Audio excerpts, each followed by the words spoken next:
Cements. ये भी एक इम्पॉर्टेंट टॉपिक है। यहाँ से बहुत सारे क्वेश्चंस हमारे एग्जाम में सीधे क्वेश्चंस पूछ लिए जाते हैं जो रिलेटेड किसी भी एपरेटस से होते हैं कि इस एपरेटस से कौन सा टेस्ट किया जाता है या फिर इस टेस्ट के लिए कौन से एपरेटस को यूज़ किया जाता है। तो आज हमने उससे रिलेटेड बहुत सारे एपरेटस को यहाँ पे स्टडी करना है।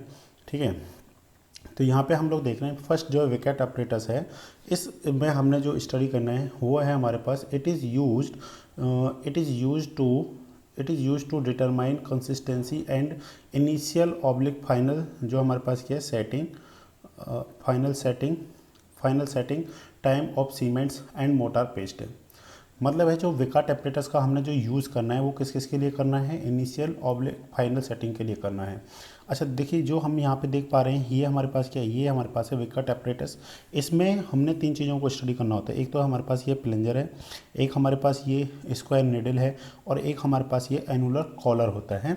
इसको हम लोग अब हमने देखना है कि जब इनिशियल सेटिंग करते हैं या फाइनल सेटिंग करते हैं तो किस किस को यूज़ करते हैं। अगर हमारे को क्या करना है, कंसिस्टेंसी को चेक करना है, तो कंसिस्टेंसी के लिए जो हमने यूज़ करना होता है वो प्लंजर को यूज़ करना होता है। तो इसका आपको थोड़ा सा डायमेंशन पता होना चाहिए। इसकी डायमेंशन 10 mm इसका क्या होता है, डाया होता है, और 50 mm इसका क्या होता है, लेंथ होता है। ये हम लोग करते हैं किसके केस में, कंसिस्टेंसी के केस में चेक करते हैं।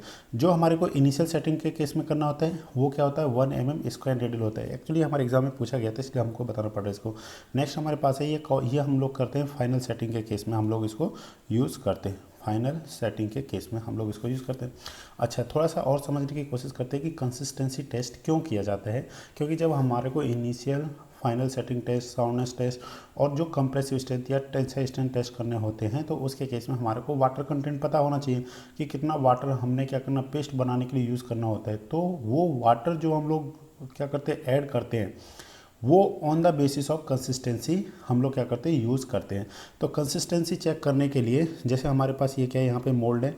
इस मोल्ड के बारे में थोड़ा सा आपको क्या रखना है, ध्यान रखना है। इस मोल्ड की जो डायमेंशंस हैं वो 40 mm क्या है हमारे पास हाइट है, ये हमारे पास क्या है 40 mm। तो 40 mm हमारे पास हाइट है और 80 mm टॉप विड्थ है। तो इसमें हमने देखना होता है कि जब हम लोग क्या करते हैं, कंसिस्टेंसी को चेक करते हैं, तो कंसिस्टेंसी को चेक करने के लिए जो हमारे पास ये हमारे पास मोल्ड है, इसका जो हाइट है, इसकी जो हाइट है ये हमारे पास कितनी है, 40 mm है। तो इसमें जब प्लंजर है जब वो क्या करेगा, पेनिट्रेट करेगा, तो हमने ध्यान से देखना है कि ये टॉप टू बॉटम, मतलब टॉप से अगर हमने देखना है तो ये कितना होना चाहिए, टॉप से हमने देखना है कि 33 to 35 mm क्या करना चाहिए, इसमें पेनिट्रेट करना चाहिए। अगर बॉटम से देखें अगर हम लोग क्या करते हैं बॉटम से इसको देखेंगे तो कितना होना चाहिए, ये होना चाहिए हमारे पास 5 to 7 mm होना चाहिए। मतलब हमने इसमें इतना वाटर ऐड करना है कि वो मतलब जो पेस्ट बना रहे हैं उसमें उसको इस तरीके से हमने क्या करना है, पेस्ट करना है कि ईजिली क्या करे, जब ये पेनिट्रेट करे तो फ्रॉम टॉप से कितना होना चाहिए, 33 to 35 mm क्या करना चाहिए, पेनिट्रेट करना चाहिए। जो वाटर हमने ऐड किया है किसका, सबमेंट के जो पेस्ट का, जैसे वो जो वाटर है, जो परसेंटेज ऑफ वाटर, उसको हम लोग क्या कहेंगे, कंसिस्टेंसी कहेंगे। वो जनरली कितना होता है, जैसे 30% ऑफ सीमेंट होता है कि जो भी हमने सीमेंट लिया उसका 30% हमने यहाँ पे क्या किया, वाटर ऐड किया, उस वाटर से पेस्ट बनाया, उसके बेसिस पे हमने क्या किया, कंसिस्टेंसी को चेक किया। आई थिंक मेरे को लगता है आपको समझ में आ गया होगा। ओके अगर हमारे को जैसे इनिशियल और फाइनल सेटिंग टेस्ट करना है तो थोड़ा सा और भी हम लोग इन चीज़ों को समझने की कोशिश करते हैं। देखिए नेक्स्ट अगर हम लोग यहाँ पे देखते हैं, ये जो हमारे पास है निडल, इस निडल का जो हम लोग यूज़ करते हैं, needle use for finding initial setting time of cement के लिए हम इसको यूज़ करते हैं, और जो फाइनल सेटिंग टेस्ट के लिए करते हैं वो किसके लिए करते हैं, इसको हम लोग यूज़ करते हैं। अब आप सभी को पता होगा कि जो हमारे पास क्या होता है हमारे पास क्या होता है, इनिशियल सेटिंग टाइम, और जो किसका, ओपीसी के लिए हम लोग देखते हैं वो जनरली कितना होता है, 30 मिनट्स होता है। मतलब लेस देन 30 मिनट से, मतलब 30 मिनट से कम नहीं होना चाहिए जो इनिशियल सेटिंग टाइम है। और जो फाइनल सेटिंग टाइम है, अगर हम लोग यहाँ पे देखते हैं फाइनल सेटिंग टाइम को देखते हैं तो वो कितना हम लोग जनरली लेकर चलते हैं, 10 आवर लेकर चलते हैं। किसके केस में, बोलिए किसके केस में, ओपीसी के केस में लेकर चलते हैं। अगर आपने यही किसके केस में करना है, सेटिंग मतलब क्विक सेटिंग सीमेंट की अगर बात करते हैं यहाँ पे, क्विक सेटिंग सीमेंट की अगर आप क्या करते हैं, बात करते हैं, तो इस केस में जो हमारे पास क्या होता है, इनिशियल सेटिंग टाइम जो होता है वो कितना होता है 5 मिनट होता है, और जो फाइनल होता है हमारे पास फाइनल सेटिंग टाइम जो होता है वो कितना होता है हमारे पास 30 मिनट होता है। ये भी हमारे एग्जाम में पूछा जाता है, ये रिलेटेड है इसलिए थोड़ा सा इसको हम लोग भी यहाँ पे देख रहे हैं। और एक होता है हमारे पास हाई एल्यूमिना सीमेंट जो होता है, उसके केस में जो इनिशियल सेटिंग टाइम होता है हमारे पास, इनिशियल सेटिंग टाइम है वो कितना होता है हमारे पास, वो होता है 3.5 आवर होता है, और जो उसका फाइनल सेटिंग टाइम होता है वो कितना होता है हमारे पास 5 आवर होता है। ये एक्स्ट्रा है, जबकि इसका हमको यहाँ पे कोई वो नहीं था, फिर भी हम लोग बता दे रहे हैं। अच्छा, अगर आपने क्या करना है यहाँ पे, अगर हम लोग यहाँ पे थोड़ा सा देखते हैं इसको, हम लोग थोड़ा सा यहाँ पे देखते हैं, जब हमने क्या करना है, अगर हमारे को initial oblique final setting time पता करना है, ठीक है। सेटिंग टाइम के लिए जो हम लोग वाटर कंटेंट लेके चलते हैं तो वो कितना होता है हमारे पास 0.85 पी होता है। अब ये पी क्या है, ये पी हमारे को स्टैंडर्ड कंसिस्टेंसी से पता चलता है। जैसे अगर स्टैंडर्ड कंसिस्टेंसी 30% वाटर हम सीमेंट का यूज़ कर रहे थे, तो initial oblique final setting time के लिए कितना करेंगे 0.85 मल्टीप्लाई जो वाटर हम लोग किसके लिए कर रहे थे, स्टैंडर्ड कंसिस्टेंसी का आ रहा था उसका, इसके साथ क्या किया जाएगा, मल्टीप्लाई किया जाएगा। अगर हमने क्या करना है, साउंडनेस टेस्ट के लिए पता करना है, अगर साउंडनेस टेस्ट के लिए पता करना है तो उस केस में हम लोग कितना लेकर के चलते हैं 0.78 पी के इक्वल लेकर के चलते हैं।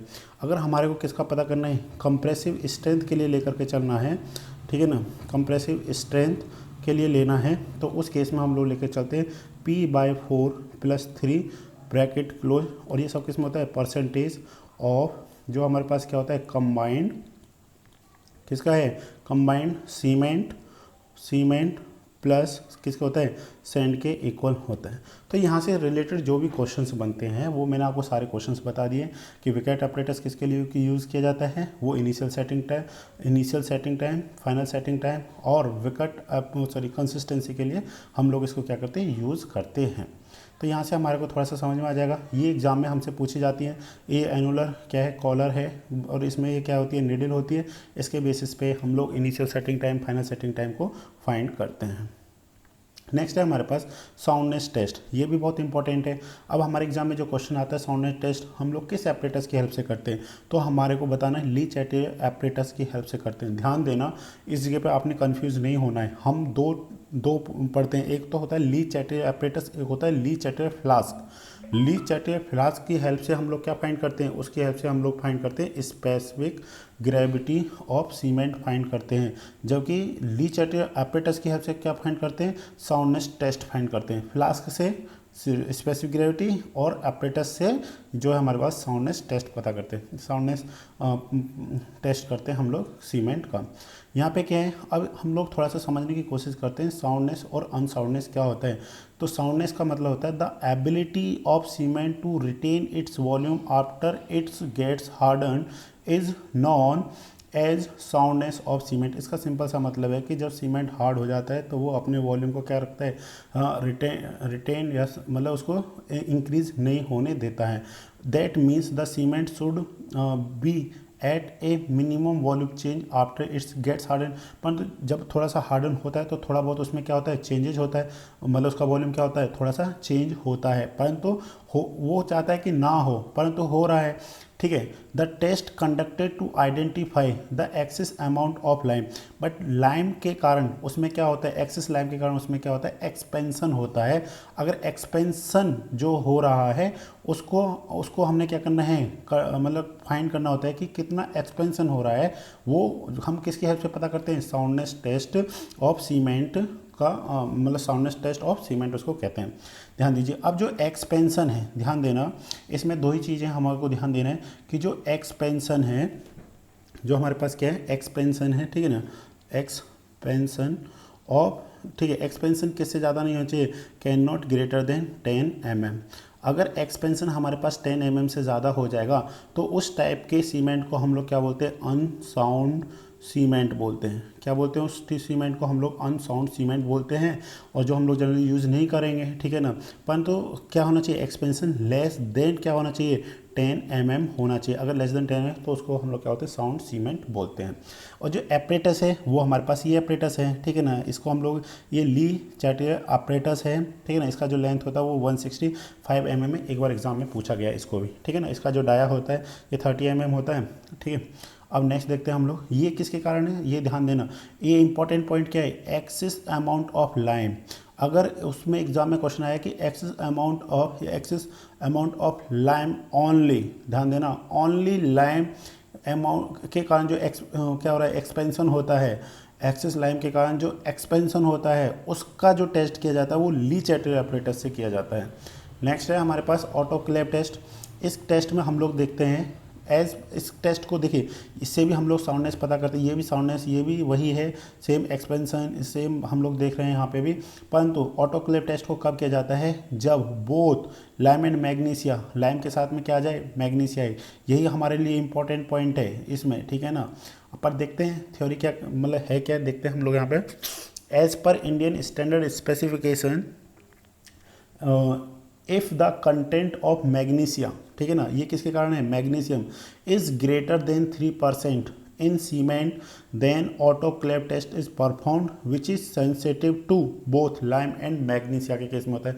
एग्जाम में 3 तरीके से क्वेश्चन बन सकते हैं कि एक्सेस लाइम के कारण जो एक्सपेंशन हो रहा है या जो अनसाउंडनेस हो रहा है, ठीक है ना, तो उस केस में किस एपरेटस का यूज़ करेंगे, तो हम लोग कहेंगे ओनली लाइम है तो ली चैटियर एपरेटस है। अगर लाइम एंड मैग्नीशिया बोथ है तो ऑटोक्लेव टेस्ट है। अगर सिर्फ मैग्नीशिया दिया जाए तो भी हम लोग किसका करेंगे, ऑटोक्लेव का ही यूज़ करेंगे, क्योंकि ओनली लाइम के केस में हम लोग किसका यूज़ करते हैं, ली चैटियर एपरेटस का यूज़ करते हैं। नेक्स्ट है हमारे पास स्पेसिफिक ग्रेविटी, ये भी हमारे पास एक इम्पॉर्टेंट टॉपिक है, ठीक है ना। तो यहाँ से हम लोग समझने की कोशिश करते हैं। Specific gravity of Portland cement कितना होता है, 3.15 होता है। ये हमारे एग्जाम में काफ़ी बार पूछा गया, काफ़ी बार रिपीटेड क्वेश्चन है ये। Specific gravity of good building stone, ये भी हमारे एग्जाम में पूछे गए, जितने भी मैंने लिखे हैं सारे किसी न किसी एग्जाम में आए हुए हैं। Specific gravity of good building stone 2.4 to 2.8 के बीच में लाई करती है, बट जनरली जैसे अगर आएगा गुड बिल्डिंग स्टोन का कितना होता है, 2.65 टू 2.7, इस तरीके से हम लोग देखते हैं। स्पेसिफिक ग्रेविटी ऑफ बिटुमिन कितना होता है हमारे पास, 0.97 टू 1.02, ये हमारे गेट में क्वेश्चन पूछा गया है और एसएससी मतलब जो स्टेट के जेई एसडीओ में एग्जाम में आया है। स्पेसिफिक ग्रेविटी ऑफ तार, इसमें भी हमारे से क्वेश्चन काफ़ी बार पूछे गए हैं, 1.16 टू 1.28 है। स्पेसिफिक ग्रेविटी ऑफ एस्फाल्ट 1.03 है। नेक्स्ट है हमारे पास fine grain particles have more specific gravity than coarse grain because they have less void air और पोर स्पेस होता है, क्योंकि जो फाइन एग्रीगेट्स होते हैं उनमें क्या होते हैं, वर्ड्स तो ज़्यादा होते हैं परंतु जो वर्ड का साइज़ है वो क्या होता है, कम होता है, ठीक है ना। इसलिए फाइन ग्रेन पार्टिकल्स की स्पेसिफिक ग्रेविटी क्या होती है, ज़्यादा होती है, वो कम में क्या करते हैं, ज़्यादा वेट को गेन करते हैं। अब यहाँ पे देखते हैं हम लोग जो स्पेसिफिक ग्रेविटी है इसको हम लोग किससे डिनोटेट करते हैं, स्पेसिफिक ग्रेविटी को हम लोग देखते हैं इसको एक तो डिनोटेट करते हैं हम लोग इसको GS, ठीक है ना। जी मतलब स्पेसिफिक ग्रेविटी, एस मतलब यहाँ पे क्या होता है, सॉलिड होता है, ठीक है ना, ध्यान देना। और यस हम लोग यहाँ पे एक सिंपल सा देख रहे हैं, सैंपल के रूप में देख रहे हैं, तो ये होता है हमारे पास गामा S बाय क्या होता है, गामा W, और हम लोग इसको क्या लिख सकते हैं, इसको हम लोग लिख सकते हैं रो S बाय रो W लिख सकते हैं, और हम लोग इसको क्या लिख सकते हैं, WS बाय W भी लिख सकते हैं। मतलब unit weight of sample to the unit weight of water, और density of sample to the density of water, और वेट ऑफ मतलब sample to the weight of water होता है। पर ध्यान देना ये सेम वॉल्यूम के लिए होता है, जितना वॉल्यूम का आप क्या लेकर के चल रहे हैं, सॉलिड लेकर के चल रहे हैं, सैंपल लेकर के चल रहे हैं। सैंपल में कुछ भी हो सकता है, जैसे आपका बिटुमिन हो सकता है, एग्रीगेट हो सकता है, सॉइल हो सकता है। आपने ध्यान देना उतने ही वॉल्यूम के मतलब उतने ही वॉल्यूम का आपने क्या लेना है, वाटर भी लेकर के चलना है। इसलिए हम लोग यहाँ पे दोनों का जो यूनिट वेट क्या होता है, आपको आपने पढ़ा होगा, यूनिट वेट इक्वल टू क्या होता है, वेट बाय क्या होता है, वॉल्यूम के इक्वल होता है। अगर दोनों का सेम वॉल्यूम है तो वॉल्यूम बाय वॉल्यूम क्या हो जाएगा, कैंसिल हो जाएगा।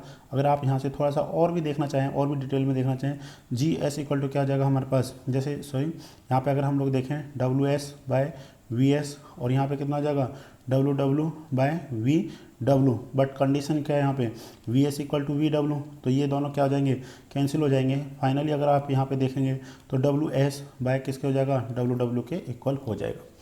अब एग्जाम में एक और भी क्वेश्चन आता है, what is the unit of the specific gravity. अगर आपको यूनिट पता करना है, ठीक है, यूनिट ऑफ स्पेसिफिक ग्रेविटी। तो स्पेसिफिक ग्रेविटी, ठीक है, स्पेसिफिक ग्रेविटी ये भी हमारे एग्जाम में क्वेश्चन पूछा जाता है। तो ये हमारे पास यूनिट ऑफ स्पेसिफिक ग्रेविटी क्या होता है, यूनिट लेस होता है, ध्यान देना। ये क्या है हमारे पास, यूनिट लेस है, इसका कोई भी यूनिट नहीं होता है क्योंकि ये रेशियो है, unit weight by unit weight of solid. ये क्या होगा इसका यूनिट, किलो न्यूटन पर मीटर क्यूब, इसका भी क्या होगा, किलो न्यूटन पर मीटर क्यूब। तो दोनों एक दूसरे को क्या कर देंगे, कैंसिल कर देंगे, इसलिए unit less and dimension less होता है। डायमेंशन लेस मतलब सिंपल सा है, M0 L0 और क्या होता है हमारे पास, T0 के इक्वल होता है। ठीक है, इस तरीके से हम लोग यहाँ पे स्टडी करते हैं इसको थोड़ा सा।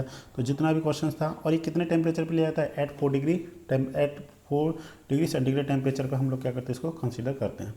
अच्छा, दूसरा हमारे पास यहाँ पे और एक चीज़ और समझना हमने कि स्पेसिफिक ग्रेविटी को जो हम लोग क्या करते हैं, फाइंड करते हैं।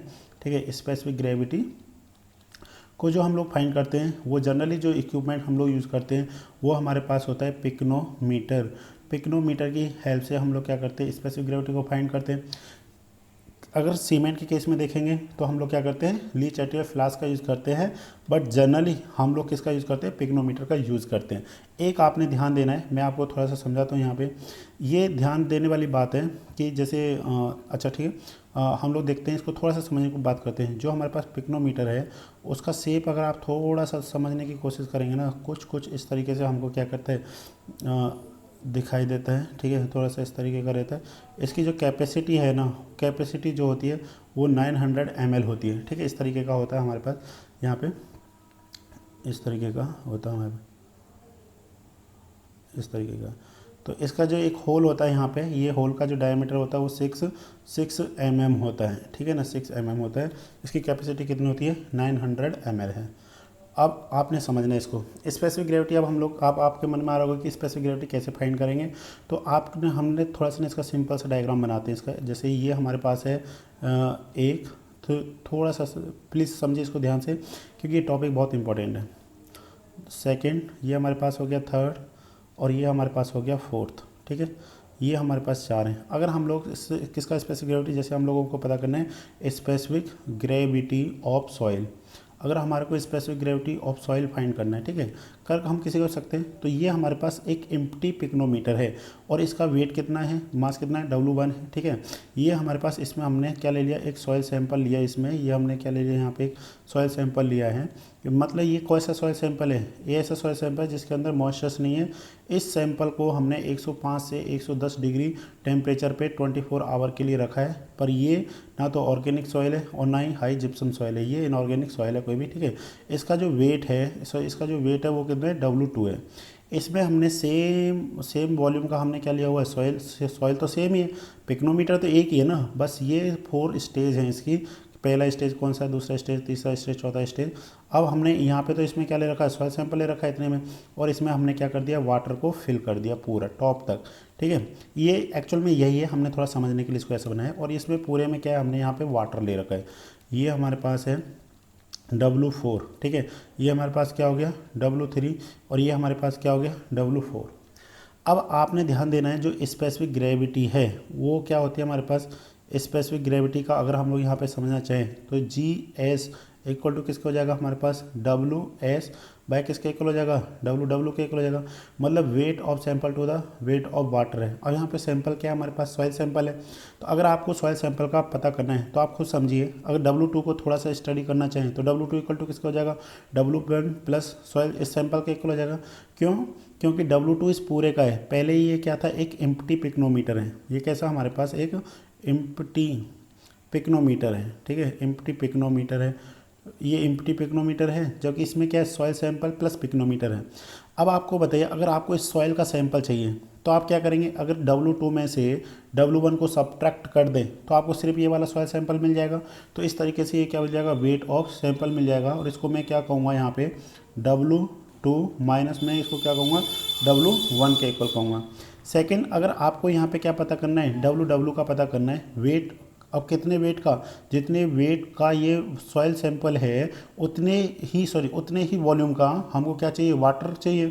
तो हम लोग क्या करते हैं, देखिए यहाँ पे, अगर मैं W4 में से W1 को सब्ट्रैक्ट करता हूँ तो मुझे क्या मिलेगा, ध्यान से समझने की कोशिश करना प्लीज़, ये बहुत इंपॉर्टेंट है और ये फॉर्मूला भी काफ़ी बार एग्जाम में पूछा जाता है, इसलिए मैं थोड़ा सा आपको समझाने की कोशिश कर रहा हूँ। यहाँ पे जो W4 है, W4 में से अगर आप W1 को क्या करते हैं, सब्ट्रैक्ट करते हैं तो आपको क्या मिलेगा, तो सिर्फ टोटल ये वाटर ही वाटर मिलेगा। क्यों? क्योंकि ये वाटर प्लस पिक्नोमीटर है, वो सिर्फ पिक्नोमीटर है, water plus pycnometer minus pycnometer, तो पिक्नोमीटर पिक्नोमीटर कैंसिल हो जाएंगे, आपको सिर्फ क्या मिलेगा, वाटर मिलेगा। बट वाटर क्या मिलेगा, पूरा वाटर मिलेगा। तो हम थोड़ा सा यहाँ पे लिखते हैं इसको, ठीक है, ब्रैकेट डाल करके, ये हो जाएगा हमारे पास W4 माइनस W1, ये क्या है हमारे पास, ठीक है, ये तो आ गया होल पिक्नोमीटर में जो वाटर था।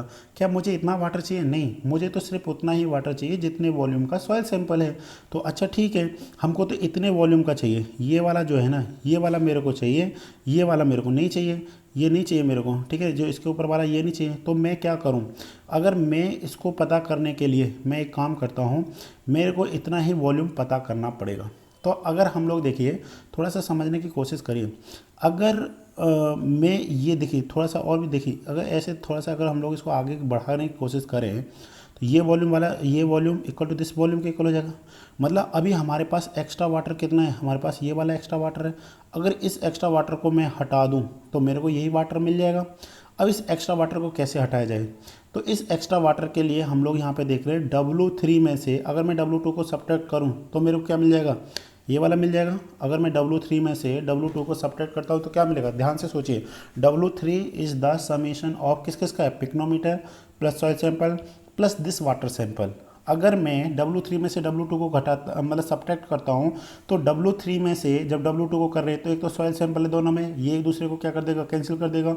एक दूसरे में पिक्नोमीटर है, वो भी एक दूसरे को कैंसिल कर देगा।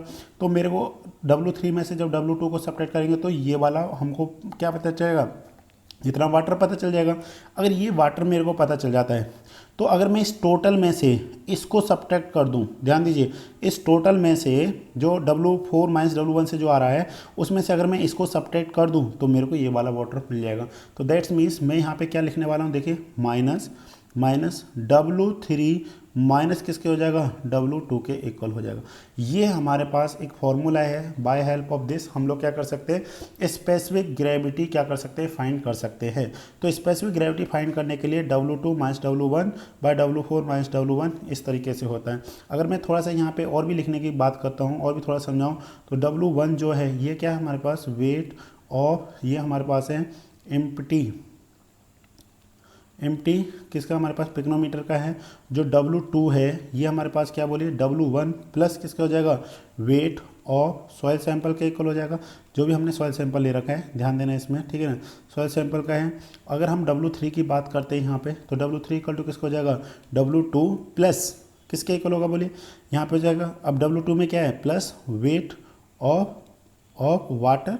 अब वाटर कौन सा है, जो उसके ऊपर है, सॉइल सैंपल के ऊपर वाला वाटर जो है ये। और W4 को अगर हम लोग लिखते हैं तो W4 इक्वल टू किसको हो जाएगा, W1 plus wait of water. परंतु ये वाटर कौन सा है, ये फुल वाटर है, ठीक है ना, ये फुल हाइट का है, ये फुल हाइट का वाटर है। तो इस तरीके से हम लोग क्या कर सकते हैं, इसको अच्छे से स्टडी कर सकते हैं। तो मेरे को लगता है ना, जहाँ तक आपको ये सारी चीज़ें समझ में आ गई होंगी कि जीएस क्या है, हमारे पास जीएस का यूनिट क्या है, जीएस कैसे फाइंड करते हैं, जीएस में किस एपरेटस का क्या करते हैं, यूज़ करते हैं। जीएस मतलब specific gravity of solids, specific gravity of sample है। तो इसलिए आपने इन सारी डाटा को याद रखना, ये डाटा थोड़ा सा इंपॉर्टेंट है हमारे एग्जाम पॉइंट ऑफ व्यू से। नेक्स्ट देखते हैं हम लोग यहाँ पे, ये हमारे पास एपरेटस है, स्पेसिफिक ग्रेविटी एपरेटस। तो ली चैटियर फ्लास्क और 250 ml और स्पेसिफिक ग्रेविटी बोतल और पिक्नोमीटर। देखिए ये हमारे पास है ली चैटियर फ्लास्क, इससे हम लोग किसकी स्पेसिफिक ग्रेविटी पता करते हैं, स्पेसिफिक ग्रेविटी ऑफ सीमेंट। किसका पता करते हैं हम लोग, स्पेसिफिक ग्रेविटी ऑफ सीमेंट का पता करते हैं। और इससे हम लोग जनरली सॉयल का या मतलब किसी का भी पता कर सकते हैं, सॉयल का पता कर सकते हैं, बिटुमिन का पता कर सकते हैं, किसी का पता कर सकते हैं। अच्छा एक और चीज़ आपने यहाँ पे ध्यान देना है, जब आप स्पेसिफिक ग्रेविटी ऑफ सीमेंट पता कर रहे हैं तो उसमें हम लोग वाटर का यूज़ नहीं करते, उसमें हम लोग केरोसिन का यूज़ करते हैं। क्योंकि वाटर के साथ तो जाकर के वो क्या करेगा, वाटर के साथ तो जाकर के वो क्या करेगा, सेट हो जाएगा, इसलिए केरोसिन के साथ वो सेट नहीं होता है। हम केरोसिन का यूज़ करते हैं जब हम लोग specific gravity of cement find करते हैं। ये पिक्नोमीटर है। आपने एक और बात ध्यान देना, पिक्नोमीटर की हेल्प से हम लोग क्या कर सकते हैं, वाटर, ठीक है ना, वाटर कंटेंट भी हम लोग क्या करते हैं, water content of soil sample find करते हैं। ठीक है, water content of soil sample find करते हैं। तो इस केस में आपने ध्यान देना है कि जब आप water content of soil sample find करते हैं तो आप उसी ही सॉइल का वाटर कंटेंट फाइंड कर सकते हैं जिसका ऑलरेडी आपको क्या पता है, जीएस पता है, मतलब स्पेसिफिक ग्रेविटी पता है। उस ही सॉइल सैंपल का आप वाटर कंटेंट फाइंड कर सकते हैं बाय हेल्प ऑफ पिक्नोमीटर। ये हमारे पास एक लैब मेथड भी होता है, कम टाइम में हम लोग क्या करते हैं, इसको करते हैं, बट इससे एक्यूरेट रिजल्ट्स नहीं मिलते हैं। एक्यूरेट रिजल्ट हमारे को हमेशा ओवन ड्राई मेथड से ही मिलते हैं। तो बेस्ट एक्यूरेट मेथड जो वाटर कंटेंट का होता है वो कौन सा होता है, ओवन ड्राई मेथड होता है। बट इस पे जो वाटर कंटेंट आप किसकी हेल्प से पता कर सकते हैं, पिक्नोमीटर से कर सकते हैं, बट उसी सॉइल का जिस सॉइल का आपको पहले से स्पेसिफिक ग्रेविटी पता होता है। ठीक है, इस तरीके का था। नेक्स्ट है हमारे पास स्लम टेस्ट एपरेटस। ये हमने आपको ध्यान होगा इसको, ये किसके लिए किया जाता है, ये वर्केबिलिटी के लिए किया जाता है। पर्पस क्या है इसका, व्हाट इज़ द पर्पस, तो to find medium to high. ध्यान देना, ये बहुत इंपॉर्टेंट पॉइंट है कि medium to high workability find करने के लिए किस एपरेटस का यूज़ किया जाता है, कौन सा टेस्ट किया जाता है, वो स्लम टेस्ट एपरेटस किया जाता है। इसका जो यूनिट है वो किस में होता है, सेंटीमीटर और एमएम में होता है। ध्यान देना, इसको जनरली हम लोगों को एमएम में मिलता है, ठीक है ना, जनरली किस में मिलता है, एमएम में मिलता है, बट कहीं कहीं पे किसी किसी में सेंटीमीटर भी दे रखा होता है। अब इसमें दो क्वेश्चंस बनते हैं हमारे को कि इसका जो डायमेंशंस हैं वो हमारे को पता होनी चाहिए। अगर आप डायमेंशंस को कंसीडर करें तो कौन कौन सी डायमेंशन है, अगर आप इसका टॉप डाया देखेंगे यहाँ पे, ठीक है, टॉप अगर देखते हैं, टॉप डाया जो है हमारे पास वो क्या है, हमारे पास वो है हमारे पास 10 सेंटीमीटर। अगर इसका बॉटम डाया की बात करते हैं, बॉटम डाया कौन सा हमारे पास, जो इसका बॉटम डाया यहाँ से यहाँ तक का जो बॉटम डाया है ये कितना हमारे पास 20 सेंटीमीटर। ठीक है, अगर आप इसकी हाइट की बात करते हैं, ये जो हमारे को यहाँ पे दिखाई दे रहा हाइट, ये हमारे पास जो हाइट ऑफ द स्लम कौन है, हाइट ये हमारे पास है 30 सेंटीमीटर। एक दूसरा ये हमारे पास है टेम्पिंग रॉड, ठीक है ना, ये हमारे पास क्या है, टेम्पिंग रॉड है। तो इस रॉड से हम लोग क्या करते हैं, कंपैक्ट करते हैं। तो एग्ज़ाम में कभी कभी हमसे इसकी भी डायमेंशंस पूछी जाती हैं, तो डायमेंशन जो है हमारे पास वो भी हमको पता है। इसका जो अगर आप लेंथ देखेंगे, क्या देखेंगे, लेंथ जो है लेंथ जो है वो है इसका 60 सेंटीमीटर। और अगर इसका डाया की बात करते हैं तो डाया इसका है 16 mm, ठीक है, डाया 16 mm है, लेंथ इसका कितना है 60 सेंटीमीटर है। ये कंक्रीट को जो भी हम लोग इसके अंदर क्या करते हैं, कंक्रीट फिल करते हैं, उसको क्या करने के लिए, कॉम्पैक्ट करने के लिए यूज़ की जाती है। तो इससे रिलेटेड 2-3 क्वेश्चंस बनते हैं हमारे पास। स्लम टेस्ट एपरेटस, अब जैसे वर्किबिलिटी फाइंड करने के लिए किस एपरेटस का यूज़ किया जाता है, तो स्लम टेस्ट एपरेटस का यूज़ किया जाता है। किस टाइप की वर्केबिलिटी के लिए या डिग्री ऑफ वर्केबिलिटी, वो होती है हमारे पास मीडियम टू हाई वर्केबिलिटी के लिए स्लम टेस्ट को यूज़ किया जाता है। और डायमेंशंस उसकी क्या है, 10, 20 एंड 30 सेंटीमीटर्स की क्या है, डायमेंशंस है। यूनिट क्या है, सेंटीमीटर और एमएम है। इस तरीके से हम क्वेश्चन को सॉल्व कर सकते हैं। ये हमने डाटा लिया हुआ है IS 456 2000 से लिया हुआ है, जो हमारे पास कोड है, ठीक है। तो इस कोड में हमने देखना है ये हमारे पास क्या प्लेसिंग कंडीशन, कहाँ कहाँ पे हमने कंक्रीट को यूज़ किया है, ये हमारे पास है डिग्री ऑफ वर्केबिलिटी, और ये हमारे पास है स्लम एमएम है। तो बाइंडिंग कंक्रीट, सेलो सेक्शन और पेमेंट यूजिंग पेवर्स के केस में जो हमने यूज़ करना होता है वहाँ पे डिग्री ऑफ वर्केबिलिटी क्या है, वेरी लेस, मतलब बहुत कम है, और इसका वैल्यू भी डिफाइन नहीं किया गया है, क्योंकि आपने ध्यान देना है स्लम वैल्यू जो मिलती है वो मीडियम टू हाई के लिए जनरली मिलती है। नेक्स्ट है हमारे पास मास कंक्रीट। ध्यान देना, ये एग्जाम में काफ़ी बार क्वेश्चन पूछा गया है, जैसे कि डैम, ठीक है ना, डैम के लिए अगर आपने देखना है तो उसके लिए लो, और उसके लिए जनरली हमसे डाटा भी पूछा जाता है 25 to 75 की रेंज में होता है। अगर कोई डाटा इसमें जैसे 25 to 50 mm भी दे रखा होता है कभी कभी, तो आपने उस डाटा को लेना जो 25 to 75 mm के बीच में आता है, ठीक है। मास कंक्रीटिंग है, जैसे light reinforcement section in slab, beam, wall, columns, floors ETC, ठीक है। नेक्स्ट है हमारे पास hand placed pavement, canal lining, ठीक है, स्ट्रिप फुटिंग्स, इन सब के लिए जो हमने यूज़ करना है वो जो स्लम वैल्यू है वो है 25 to 75 mm हम लोग क्या करते हैं यूज़, मतलब इतना mm वैल्यू उसका आता है।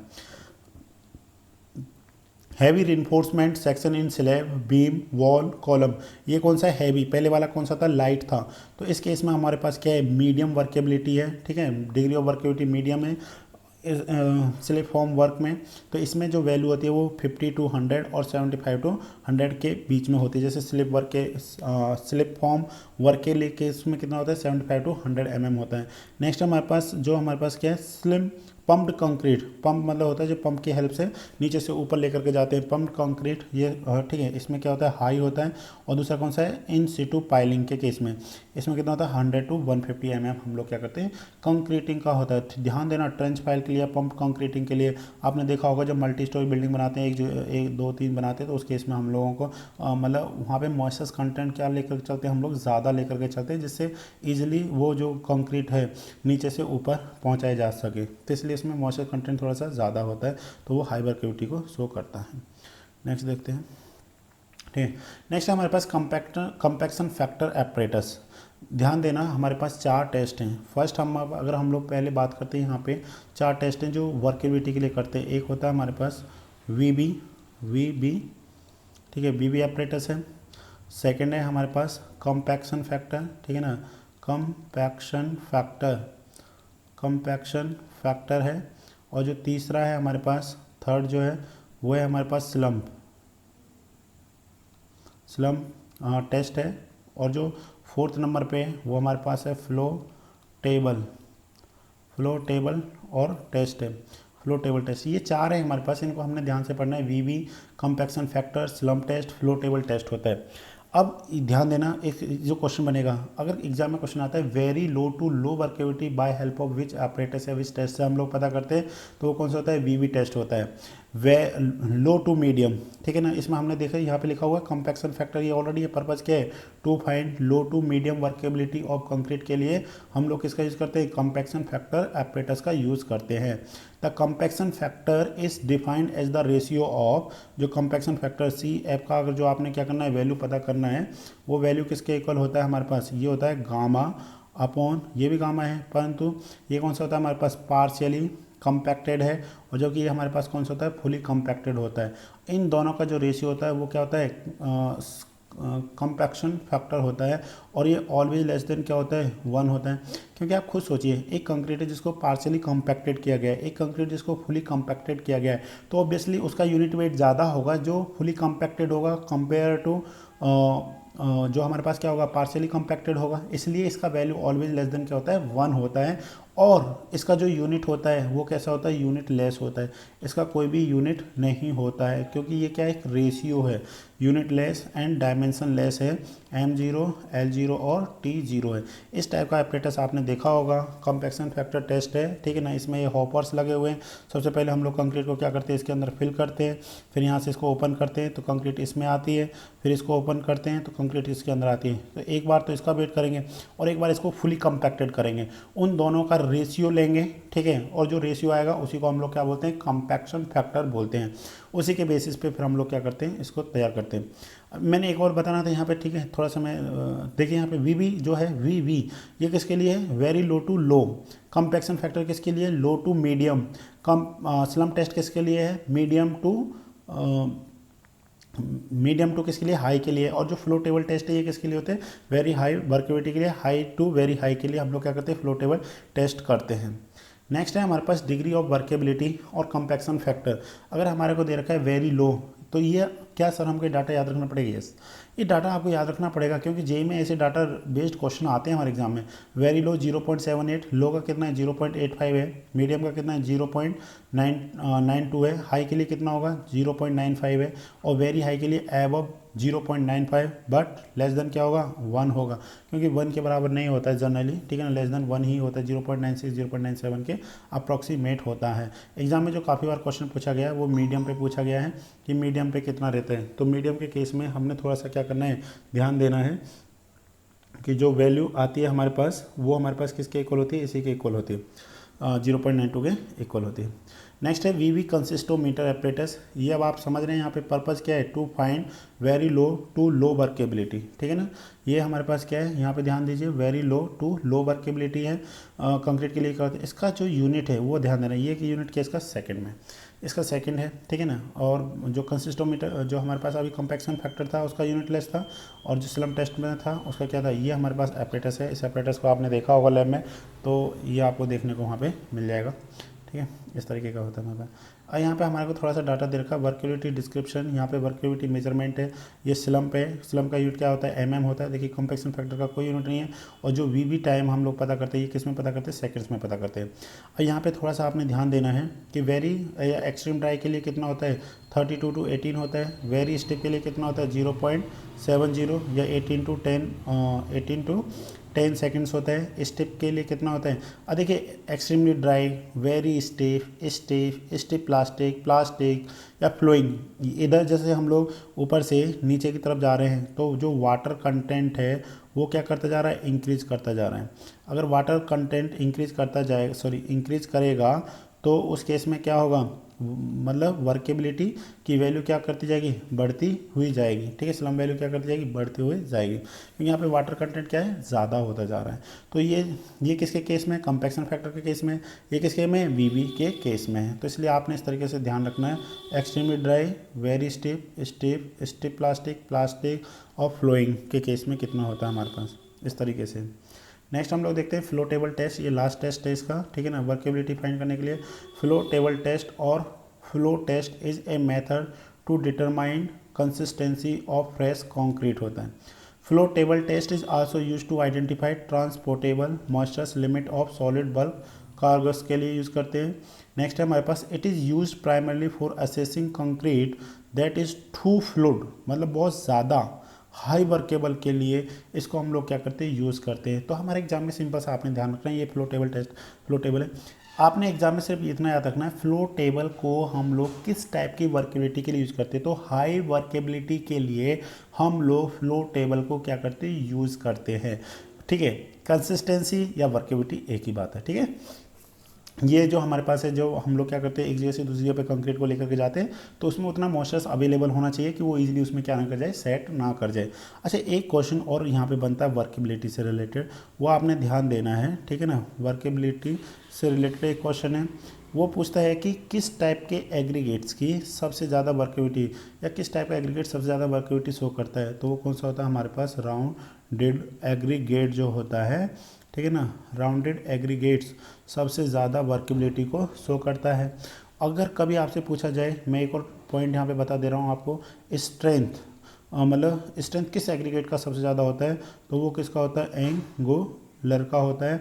और रोड पेमेंट के केस में, ठीक है ना, रोड पेमेंट के केस में जो हम लोग देखते हैं वहाँ पे एंगुलर या फिर क्यूबिकल एग्रीगेट्स को सबसे ज़्यादा कंसीडर करते हैं। ठीक है, ये फ्लो टेबल टेस्ट था हमारा, इस तरीके से वर्केबिलिटी से रिलेटेड थे। यहाँ पे बहुत सारे क्वेश्चंस हमारे एग्जाम में बनते हैं।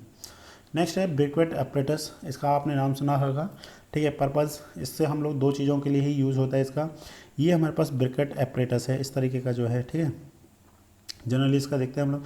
तो पर्पज़ क्या है, to find tensile strength of cement की टेंसाइल स्ट्रेंथ। ये हमारे पास गेट में क्वेश्चन आया हुआ है, एक 1 मार्क्स में, मैंने बोला ना 1 marks gate question very important होते हैं हमारे JE SDO point of view से, डायरेक्ट क्वेश्चन आ जाते हैं। तो टेंसाइल स्ट्रेंथ ऑफ कंक्रीट का जो फाइंड किया जाता है वो ब्रिकेट एक्सप्रेस है। To find ductility of bitumen, ductility of bitumen भी हम लोग किसके हेल्प से पता कर सकते हैं, ब्रिकेट एपरेटस की हेल्प से हम लोग पता करते हैं। तो ये भी हमारे पास क्या है, ये ब्रिकेट एपरेटस है। देखिए इसमें इसी में हमने इसको क्या है, ये क्या है, बिटुमिन है। ठीक है, ये बिटुमिन हमने यहाँ पे लगा रखा है, इसकी डक्टिलिटी को क्या कर रहा है, चेक कर रहा है कि कितना एक्सपेंड हो सकता है, कितना इसके अंदर इलास्टिसिटी है, उसको पता कर रहा है। ये हमने क्या कर रखा है, सीमेंट इसका टेंशन टेस्ट कर रहा है। आपको पता है कि सीमेंट जो होता है वो टेंशन के केस में क्या होता है, वीक होता है। ठीक है, नेक्स्ट है हमारे पास कंप्रेशन टेस्टिंग मशीन, CTM बोलते हैं इसको हम लोग। इसको मेन मोटो क्या है, इससे हम लोग क्या फाइंड करते हैं, बोलिए, कंप्रेसिव। ठीक है ना जी,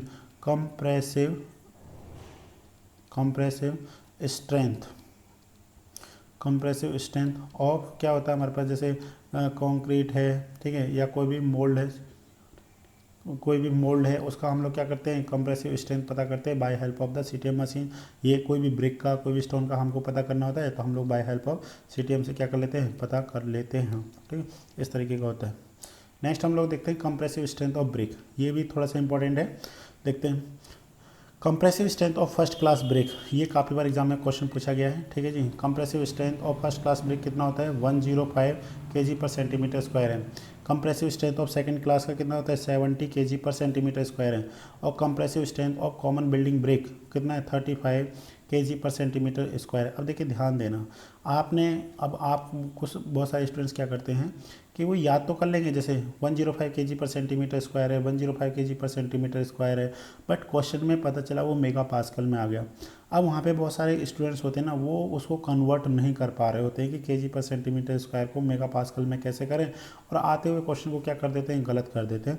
तो हम लोग थोड़ा सा समझने की यहाँ पर कोशिश करते हैं। देखिए हमारे को देखना है कि जो 105 kg पर सेंटीमीटर स्क्वायर है, ये जो 105 kg पर सेंटीमीटर स्क्वायर है, इसको किस तरीके से हम इसको मेगा पास्कल में लेकर के आएँ। यहाँ पे कोई भी x वैल्यू है, ठीक है ना। इस x का वैल्यू हमको क्या करना है, पता करना है। जो मेगा पास्कल है MPa, इसको हम लोग क्या बोलते हैं, न्यूटन पर mm स्क्वायर बोलते हैं। अब आप खुद सोचिए कि जब आपको न्यूटन पर mm स्क्वायर में चाहिए, केजी से न्यूटन में कैसे करते हैं, तो आप खुद सोचिए न्यूटन इक्वल टू क्या होता है, केजी इंटू मीटर पर सेकंड स्क्वायर के इक्वल होता है, सेकंड स्क्वायर के इक्वल है। तो आप खुद सोचिए यहाँ पे वेट क्या दे रखा है हमारे को, 105 तो दे ही रखा है। अब मैंने इसको किस में कन्वर्ट करना है, मैं इसको यहाँ पे जी से मल्टीप्लाई और जी से क्या कर देंगे हम लोग, डिवाइड करेंगे। तो जी से हमने क्या किया, मल्टीप्लाई किया, तो ये कितना जाएगा यहाँ पे 9.81। हम लोग इसको सिंपली कैलकुलेशन के लिए कितना ले लेते हैं, 10 ले लेते हैं। तो ये केजी पर मीटर पर सेकंड स्क्वायर इक्वल टू किसको जाएगा, न्यूटन के इक्वल हो गया। डिवाइड, अब हमारे को मीटर पर सेकंड स्क्वायर, हमारे को यहाँ पे क्या दे रखा है, सेंटीमीटर स्क्वायर। हमको किस में चाहिए, स्क्वायर में चाहिए। तो आप सबको पता है 1 सेंटीमीटर इक्वल टू किसके होता है, हमारे पास 10 के इक्वल होता है।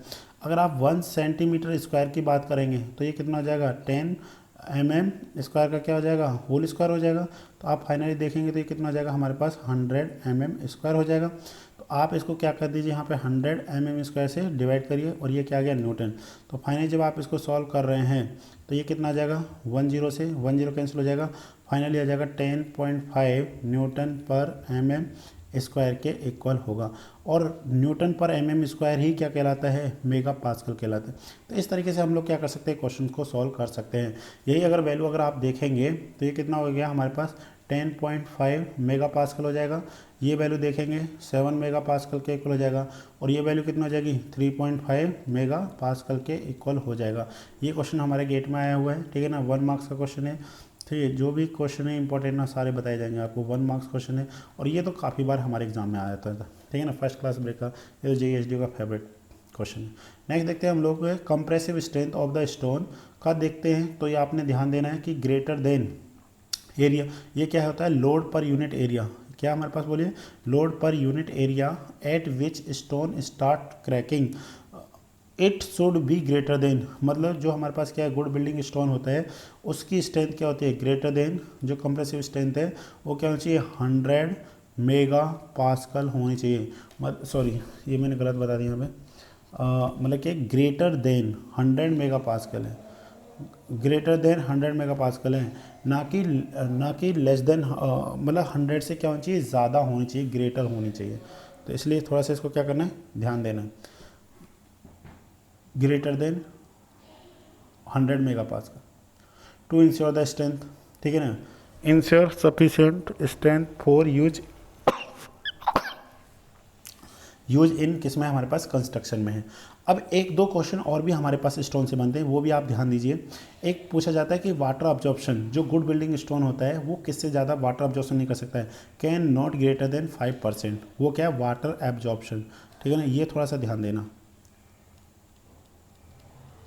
ठीक है ना, एब्जॉर्प्शन मतलब वाटर एब्जॉर्प्शन किससे ज़्यादा नहीं होना चाहिए, 5% से ज़्यादा होना चाहिए। 3 ही क्वेश्चन बनते हैं स्टोन से रिलेटेड जो ज़्यादातर हमारे एग्जाम में आते हैं, कि जो कंप्रेसिव स्ट्रेंथ होती है, गुड बिल्डिंग जो स्टोन होता है उसकी कंप्रेसिव स्ट्रेंथ किससे ज़्यादा होनी चाहिए, 100 मेगा पास्कल से ज़्यादा होनी चाहिए, और जो उसमें वाटर एब्जॉर्प्शन होता है वो 5% से ज़्यादा नहीं होना चाहिए, और जो specific gravity of good building stone होता है वो कितना होता है, 2.652 2.7 या 2.75 के बीच में ही जनरली हमारे पास क्या होती है, कम मतलब specific gravity of good building stone होता है।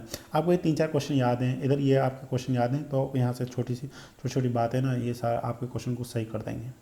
नेक्स्ट देखते हैं, एक क्वेश्चन आता है हमारे पास, ये थोड़ा सा हमने बनाया, the stone whose crushing strength is maximum is, तो उसका आंसर है ग्रेनाइट। ग्रेनाइट की क्रशिंग स्ट्रेंथ क्या होती है, सबसे ज़्यादा होती है। नेक्स्ट देखते हैं, ये टेबल है, ये आपके लिए बहुत ज़्यादा इंपॉर्टेंट है इस टेबल को पढ़ना।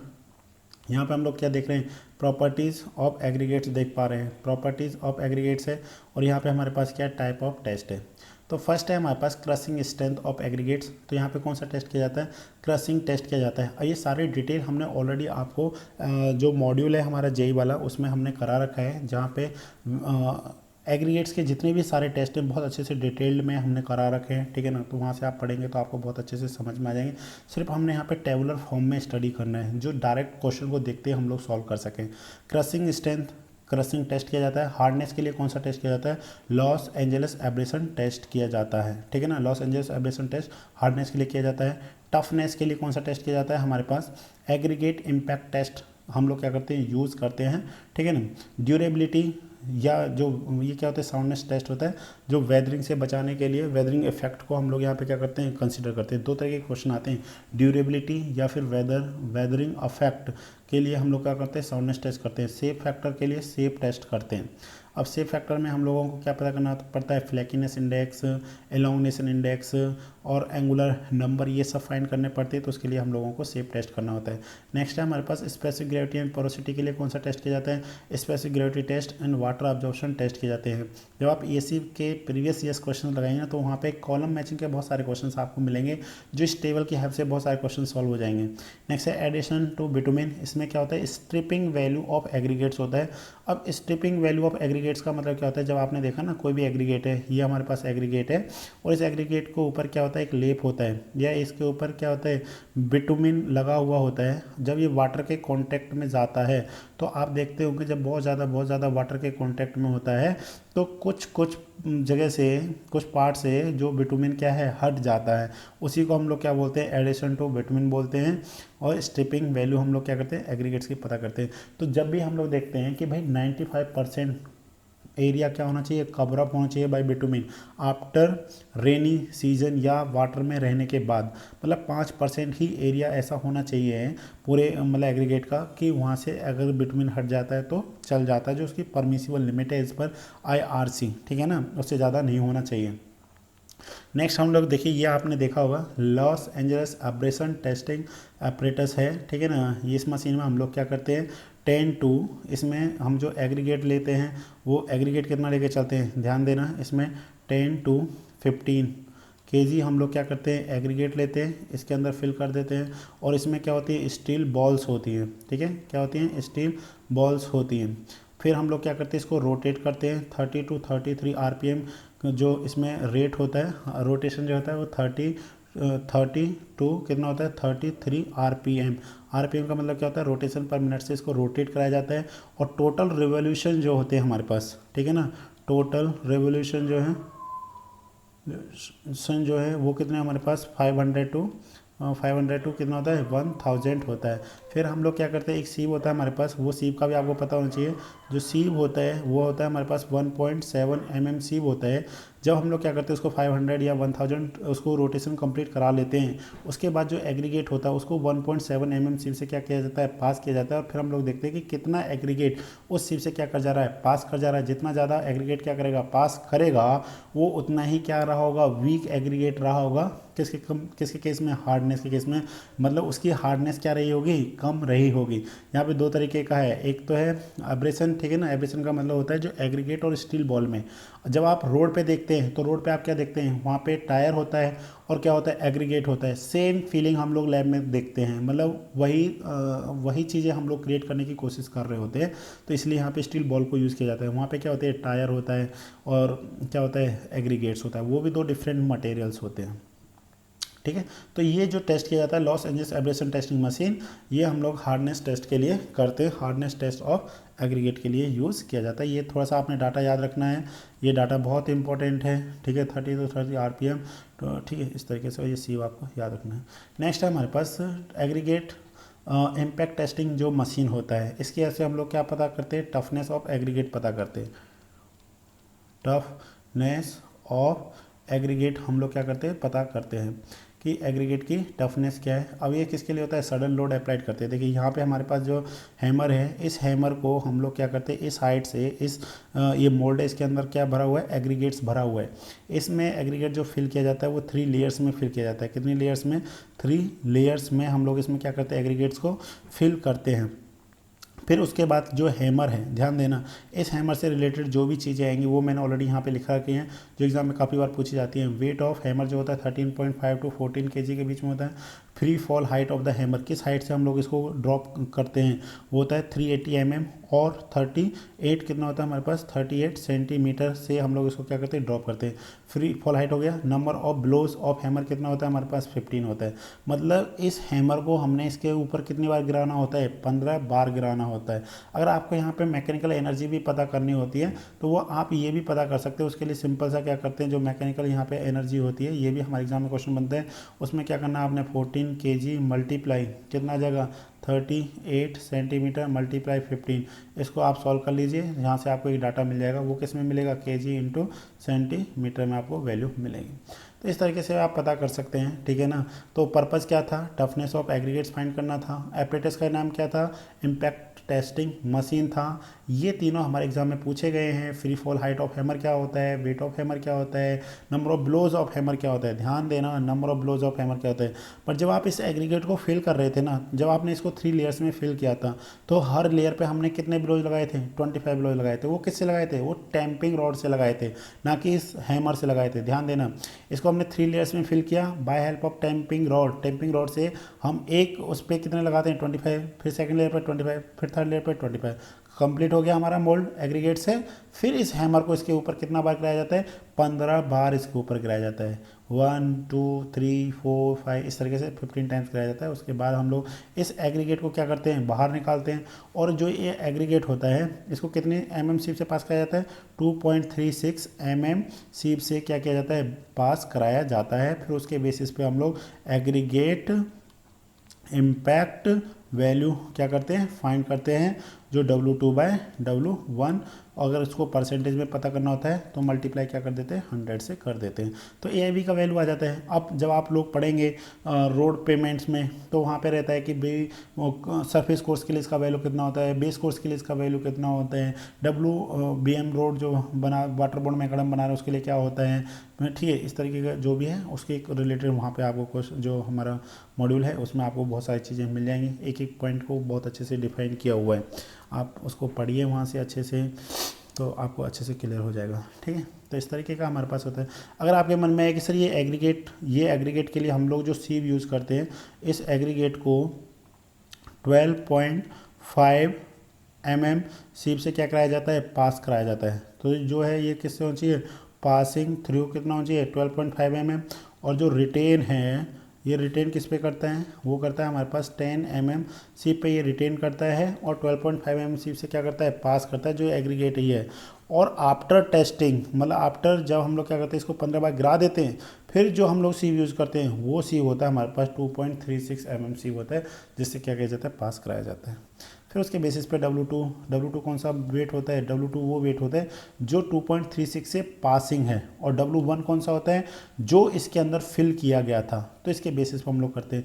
अगर आपसे कभी एग्जाम में क्वेश्चन पूछे जाए क्या AIB ज़्यादा, अगर AIB की वैल्यू क्या है, बहुत ज़्यादा है, तो वो रोड कंस्ट्रक्शन के लिए अच्छा है क्या, नो, वो क्या है, बेकार है। बिकॉज वो अच्छा एग्रीगेट नहीं है, क्योंकि उसकी जो टफनेस है वो क्या होगी, कम होगी, तो ही तो W2 की वैल्यू ज़्यादा होगी। W2 की वैल्यू ज़्यादा होने का सिंपल सा मतलब है कि बहुत ज़्यादा एग्रीगेट 2.36 mm सील से क्या किया गया है, पास किया गया है। अगर ज़्यादा एग्रीगेट पास किया है, वो तभी पास करेगा जब ये बहुत ज़्यादा क्या हो गया है, टूट गया है, ब्रेक हो गया है, तभी पॉसिबल है, ठीक है ना। इसलिए हमको थोड़ा सा इसको देखना है। नेक्स्ट है हमारे पास, ये हमारे पास है शेप टेस्ट। ध्यान देना, पर्पज़ क्या है, फ्लैग थिकनेस गेज। अब इसमें कौन सा थिकनेस है और कौन सा लेंथ गेज है, इसको हम लोग कौन सा बोलते हैं, थिकनेस, ठीक है। ये हमारे पास है थिकनेस गेज, और ये हमारे पास कौन सा है, ये हमारे पास है लेंथ गेज, ठीक है, लेंथ गेज। अब लेंथ गेज की हेल्प से हम लोग क्या पता करते हैं, एलोंगनेशन इंडेक्स पता करते हैं, और इससे हम लोग कौन सा पता करते हैं, इससे हम लोग फ्लैकीनेस इंडेक्स पता करते हैं। अब आप कहेंगे सर क्यों कर रहे हैं, देखिए ध्यान देना, इसके लिए हम लोग इसलिए पता करते हैं क्योंकि इन दोनों की स्ट्रेंथ और ड्यूरेबिलिटी क्या होती है, बहुत कम होती है। क्योंकि जब हम लोग एग्रीगेट्स क्या कर रहे हैं, यूज़ कर रहे हैं पेमेंट में, तो ऐसे एग्रीगेट्स होने चाहिए जिनकी स्ट्रेंथ क्या हो, ज़्यादा हो, ड्यूरेबिलिटी क्या हो, ज़्यादा हो। इसीलिए हम लोगों को फ्लैकी और इलैंगनेस इंडेक्स पता करना होता है। इसकी वैल्यू 15% से क्या नहीं होनी चाहिए, ज़्यादा नहीं होनी चाहिए। जो अभी हम लोग क्या कर रहे हैं, यूज़ कर रहे हैं एग्रीगेट, तो उस केस में हम लोग देखते हैं। तो इसमें जो मिनिमम साइज ऑफ एग्रीगेट्स होता है दोनों के केस में, वो कितना होता है हमारे पास, वो होता है हमारे पास 6.3 mm होता है। मतलब क्योंकि जो ये जैसे स्लॉट है, तो इस स्लॉट में हमारे को देखना होता है कि इससे जो पास कराना है। अब ध्यान देना एक और चीज़ थोड़ा सा, ये सारे टेस्ट देखिए, जो भी एग्रीगेट, फ्लैकी एग्रीगेट कौन सा होता है और इलोंगनेटेड एग्रीगेट कौन सा होता है। फ्लैकी एग्रीगेट वो एग्रीगेट होता है जो इस थिकनेस गेज से क्या कर जाता है, पास कर जाता है। मतलब जो इससे क्या है, पासिंग, वो क्या है हमारे पास, वो क्या है हमारे पास, फ्लैकी एग्रीगेट्स है। जिससे क्या करेगा, पास करेगा, वो फ्लैकी एग्रीगेट्स है, ठीक है ना। और जो एग्रीगेट इससे पास ना करे, समझ रहे हैं ना, जो एग्रीगेट इससे क्या ना करे, पास ना करे, तो उसको हम लोग क्या बोलते हैं, इलोंगनेटेड एग्रीगेट्स बोलते हैं। इसमें पासिंग होना चाहिए, उससे नॉन पासिंग होना चाहिए। और अगर एग्जाम में कभी आएगी कंबाइंड, अगर आपको टेस्ट करना है, तो पहले कौन सा किया जाता है, पहले हम लोग कौन सा टेस्ट करते हैं, फ्लैकी टेस्ट करते हैं, देन हम लोग कौन सा करते हैं, इलोंगनेशन टेस्ट करते हैं। अच्छा, और क्वेश्चन पूछा जाए कि जो फ्लैकी टेस्ट है ये किस पे किया जाता है, ये होल एग्रीगेट्स पे किया जाता है। ध्यान देना, फ्लैकी टेस्ट होल एग्रीगेट्स पे किया जाता है, जबकि जो इलोंगनेशन इंडेक्स होता है, या फिर जो इलोंगनेशन इंडेक्स जब हम लोग फाइंड करते हैं, तो वो किस पे किया जाता है, वो नॉन फ्लैकी पार्ट्स पे किया जाता है। जो फ्लैकी थे, जो इससे पास कर गए, उनको हम लोग हटा देते हैं। जो इससे पास नहीं कर रहे थे, सिर्फ उन्हीं एग्रीगेट्स का हम लोग क्या करते हैं, फ्लैकी ने सॉरी इलोंगनेशन इंडेक्स क्या करते हैं, फाइंड करते हैं। तो इस तरीके से हमने थोड़ा सा ध्यान देना होता है। फिर वही, अगर स्ट्रेंथ सबसे ज़्यादा किस टाइप के एग्रीगेट्स, किस शेप के एग्रीगेट्स की होती है, तो वो एंगुलर होती है या क्यूबिकल की होती हैं, ठीक है ना। और इनकी स्ट्रेंथ क्या होती है, कम होती है, इसलिए हम लोग इसको यूज़ करते हैं। नेक्स्ट यहाँ पे देखते हैं अब हम लोग, ये हमारे पास है, सॉरी, प्रॉपर्टी ऑफ ये बिटुमेन है, ठीक है, बिटुमेन प्रॉपर्टीज़ ऑफ बिटुमेन। और ये हमारे पास क्या है, टाइप ऑफ टेस्ट। तो यहाँ पे हम लोग देख रहे हैं hardness, grade of bitumen, softening. और बिटुमेन जो हम लोग पता करते हैं वो किस टेस्ट कैसे पता करते हैं, पेनिट्रेशन टेस्ट की हेल्प से पता करते हैं। नेक्स्ट है to measure the adhesiveness and elasticity of bitumen, किस टेस्ट से पता करते हैं, डक्टिलिटी टेस्ट से करते हैं। जो अभी हमने आपको थोड़ी देर पहले बताया था, ब्रिक्वेट एपरेटस का जो यूज़ किया जाता है वो डक्टिलिटी टेस्ट में ही किया जाता है। वहाँ पे हम लोग इलास्टिसिटी ऑफ बिटुमेन का पता करते हैं कि वो कितना उसके अंदर एक्सपेंशन पॉसिबल है। नेक्स्ट है हमारे पास विस्कोसिटी टेस्ट, ये किस में होता है, it is measure to of resistance of flow और एट नाउ। मतलब अभी हम लोग ग्रेड ऑफ बिटुमेन पता करने के लिए भी, ठीक है ना, ग्रेड ऑफ बिटुमेन के लिए भी हम लोग क्या करते हैं, विस्कोसिटी टेस्ट करते हैं। पहले हम लोग पेनिट्रेशन टेस्ट करते थे, अब विस्कोसिटी टेस्ट की हेल्प से भी हम लोग क्या करते हैं, ग्रेड ऑफ बिटुमेन को बताते हैं। नेक्स्ट है हमारे पास specific gravity in water absorption. तो इसके लिए आपको पता है specific gravity in water absorption test किया जाता है। डिग्री ऑफ सॉफ्टनिंग के लिए रिंग एंड बॉल टेस्ट किया जाता है, रिंग एंड बॉल टेस्ट किया जाता है। नेक्स्ट हमारे पास फ्लैश एंड फायर पॉइंट के लिए यही सेम टेस्ट है, sorry flash and fire point test है। नेक्स्ट है test for detecting over heated और क्रैक्ड बिटुमेन, इसके लिए हम लोग क्या करते हैं, स्पॉट टेस्ट करते हैं। तो इस तरीके के हमारे पास ये टेस्ट्स थे रिलेटेड टू बिटुमेन थे। नेक्स्ट अब यहाँ पे देख रहे हैं, थोड़ा सा हम लोग और समझने की कोशिश करते हैं। पेनिट्रेशन टेस्ट कौन सा था, purpose to determine the grade of bitumen, hardness and softness of bitumen होता है। It is measured by the depth in tenth of 1 of a millimeter, tenth of a millimeter in bracket 0.1 mm to which a standard loaded needle with penetrate vertically in 5 seconds। देखिए ध्यान से, यहाँ पे हमारे पास क्या है, ये बिटुमेन जो है 25 डिग्री सेंटीग्रेड पे है। अब हमने इसमें क्या करना है, 100 ग्राम का ये निडल है, इसको हमने इसके अंदर कितना पेनिट्रेट करना होता है, 5 सेकेंड, ठीक है। पेनिट्रेट वर्टिकली 5 सेकंड के बेसिस पे हम लोग क्या करते हैं, पता करते हैं। जैसे कि ध्यान दीजिए, जैसे आपने देखा होगा 30/40 ग्रेड ऑफ बिटुमेन है, तो इसका मतलब क्या है, ग्रेड ऑफ बिटुमेन है, तो इसका मीनिंग क्या है बोलिए। इसका मीनिंग है कि इसमें 3 mm to 4 mm क्या हुआ है, पेनिट्रेट किया है जो निडल है 5 सेकेंड्स में, ये ध्यान देना। अब ऐसे 5 सेकेंड्स में अगर जैसे आपने देखा होगा 80/100 है और 60 बाय क्या है हमारे पास 70, इस तरीके का हमारे पास क्या है, ग्रेड ऑफ बिटुमेन है। तो इसको हमको थोड़ा सा क्या करना पड़ेगा, समझना पड़ेगा। 80/100, 60/70, तो 80/100 का मतलब क्या है, यहाँ पे पेनिट्रेशन डेप्थ कितना है, 8 mm to कितना है हमारे पास 10 mm है, जो कि ग्रेड ऑफ बिटुमेन क्या है 80/100 है। तो इस तरीके से हम थोड़ा सा इसको समझने की कोशिश करते हैं। ये भी हमारे एग्जाम में सारे क्वेश्चंस बने हुए हैं, आप जब पढ़ लेंगे ना इसको फिर आपको बहुत अच्छा लगेगा। नेक्स्ट है डक्टिलिटी टेस्ट, ठीक है ना। इसमें जो क्वेश्चन बना हुआ वो इसी पे बनता है यूनिट पे। तो यहाँ पे देखते हैं ductility of bitumen material is the distance in centimetre, ध्यान दीजिए is the distance in centimetre to which it will elongate before breaking when a briquette specimen.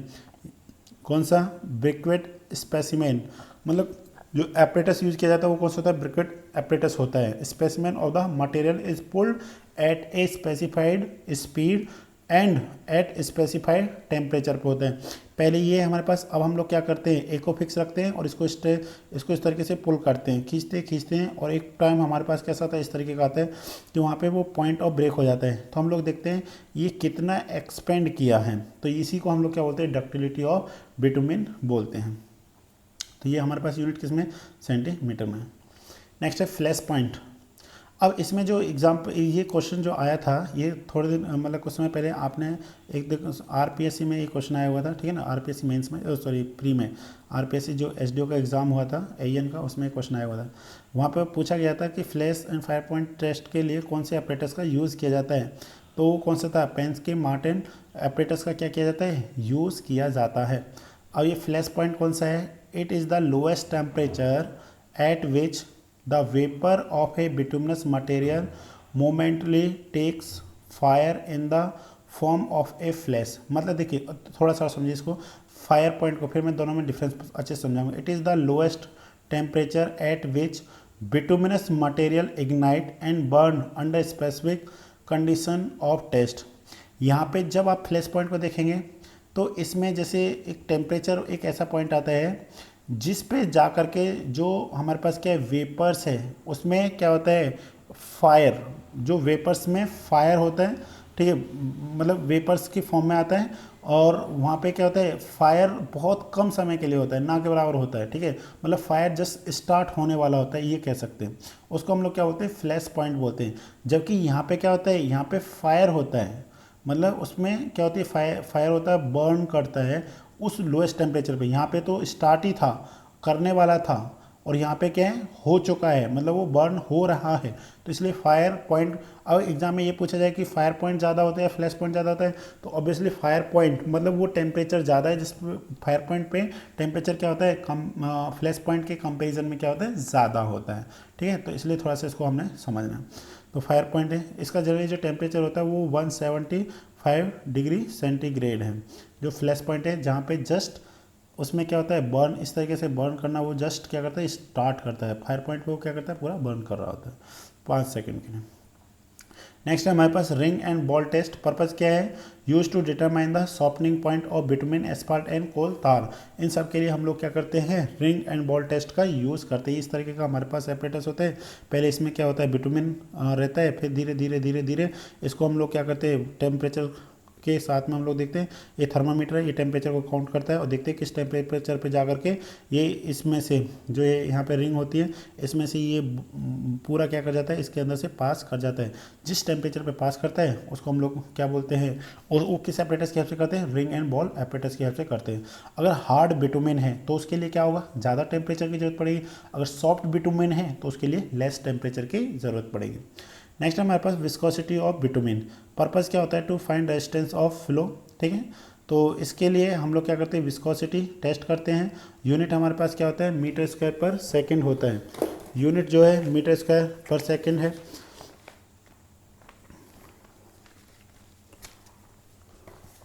Okay, और इसके लिए जो हम लोग देखते हैं, ये हमारे पास क्या है, ऑरिफिस होता है, इसमें 58 देखते हैं कितने मतलब टाइम में ये इसको क्या करता है, फुल फिल करता है।